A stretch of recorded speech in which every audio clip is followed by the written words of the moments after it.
First question is, what is Tree Fund? Hello, and welcome to the Savannah Morning News and savannahnow.com Facebook live stream Earth Day Spectacular Part 2. Right now, I'm in Forsyth Park, right behind the fountain here, with the president of the board of the Savannah Tree Foundation, Yes. Mr. Paul Daniels. Yes. How you doing? Good, good. Thanks for having me out here today. So you guys for Earth Day are doing Forsyth Park tree tours. We are doing a tree walk through Forsyth Park to help educate the public about the benefit of trees in our community, but also help inform them of the great assets we have here in the park, some specific varieties of trees that are unique to this area. Awesome. So. And as a special treat, we're going to do a little mock tree walk right now, Yes, and we're going to go see one of the more famous trees that actually has strong ties to the origins of the Savannah Tree Foundation, the Candler Oak. Yes, right? the Candler Oak. Cool. Well, let's talk about the Candler Oak. Okay, great. Because it's a really nice day.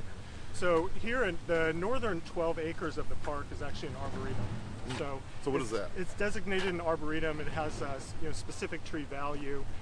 We have over 50 species of different trees here in the northern 12 acres. The park was laid out in started to be laid out in the 1840s, but the idea for the park started much before that. Oglethorpe actually had that on his original plans as a green space in the city. But the real development of the park started in the late 1850s. And that's when you saw, this area would have been, what we see here today is totally different than what we would have seen in the 1850s. It would have basically been a large pine forest with longleaf pine. The whole pine trees. All pine trees. I can't even imagine all that. Pine trees, This has always been just...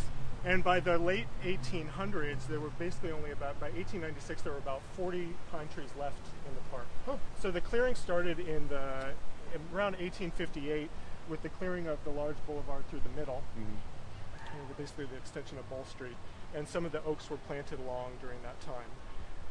We've looked for specific records to find out, when exactly these trees were planted, and it's a little hard to tell, but I can tell you from looking at photographs of the late 1890s, south of the monument, those trees are mature. The oaks that are down there, they're mature in the late 1890s. I mean, they look like they're, not mature, but 25 or 30-year-old trees. Right. So it's likely that those were planted in those early days. That's so cool. So it was like Forsyth Forest back in the day. Forsyth Forest. Yeah, yes. that's neat. So there are very few pines here left in the park today, and certainly on the south end of the park, the majority of trees are all southern live oak. But we have a collection of native species as well as introductions from all over the world. At the south end of the boulevard, just before you get to the fragrance garden, there is actually a placard where people can go and they can see, what specific trees are in certain areas. I will tell you, some of the information is a little bit off. So we got experts here. We've obviously lost a number of trees, since that sign was put in. We did lose a large number of trees through Matthew and through Irma that have not been replanted. That southern part of the park used to be in deep shade, and a number of large trees were lost in there. I remember coming and seeing just like a giant tree falling over, like right near the cafe over there. I think. Yeah. But you can also see there's some newer trees planted here. This is probably a 5-year-old tree that's making its way. And even looking I was studying a map that was made in the late 70s of Forsyth Park, and I would say about half of the trees that are here today were there then, and half of the trees are new since then. I mean, certainly the large oaks and magnolias that we see, like this large oak has probably been here for certainly since before 1979. Yeah, I know, this is a big tree. Probably before 1879. But yeah, let's keep heading down there and see a very old tree. So the Candler tree, which we're headed to, is what are the ties to that, to the Savannah Tree Foundation? Well, when the Savannah Tree Foundation was founded in the early 1980s, one of the first things that the foundation did was save the Candler oak from imminent destruction. The developer who had purchased the old Candler Hospital was planning on cutting it down, and through negotiations with the Tree Foundation, we secured a conservation easement for the tree. Whoa. And we helped maintain that tree in partnership with Bartlett Tree Care to this day. At the time, 1982, 1983, there was pavement all the way up to the trunk of the trees. The roots of the tree were suffocating. There was a lot of crown dieback, and it was definitely on its way out. It's estimated that the tree is probably somewhere between 250 to 300 years old. Whoa! And so it's very possible that this was a young tree when Savannah was founded. That's 1733, yeah. That's would have wild. been here. Well, yeah, well, Mixed in with the pine. so we have a good view of it right here. That is a giant oak, you know. Like I'm used to seeing the ones like on 37th Street or Victory and stuff, but that is a thick tree.